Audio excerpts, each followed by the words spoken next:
Hey guys, so in today's video we're going to be looking at some basic animation functions of 3ds Max.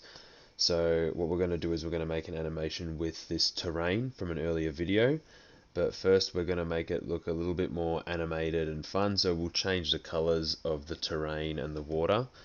So we'll change the terrain to a fluoro purple and we'll make the water a green.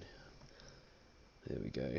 So now that we've got a little animated setting, that's our terrain. And I think what I'm going to do is I'm going to make a teapot sail through the ocean. So we're just going to put a teapot there in our ocean, which is our plane, our green plane. Position that a little bit, and we're going to have a pink teapot.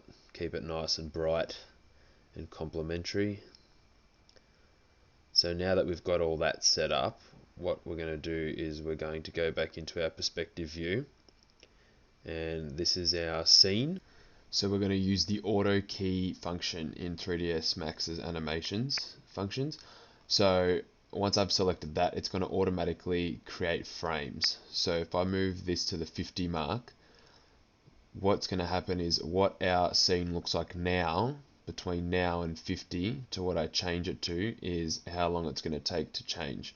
So if I put this up to 10,000 for displacement and then I move the mark all the way to 100 and then bring it back down to 5,000, by the 50 mark is when the terrain hits 10,000, and by the 100 it's back down to 5 and then it resets again. So that's how the Autokey animation function works.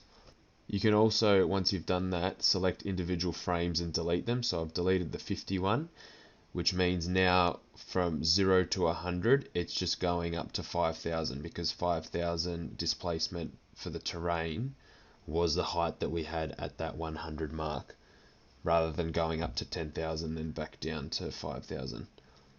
So now that we've got a bit of an idea on how that's going to work, I'm going to create a bit of a longer video. So what we'll do is we'll set the terrain back down to a lower level, and then I'm going to move the teapot just a tiny bit, and then that's our 0 point mark.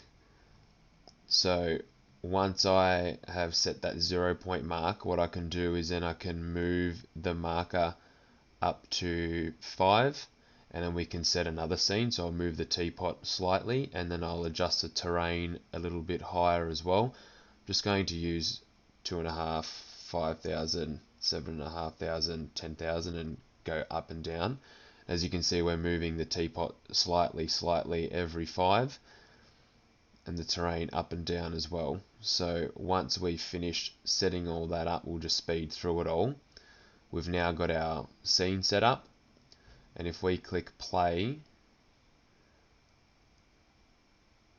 we can see the teapot moving through the ocean as the terrain goes up and down. And there you go, guys, that's how you make a really simple animation in 3ds Max with the Autokey tool.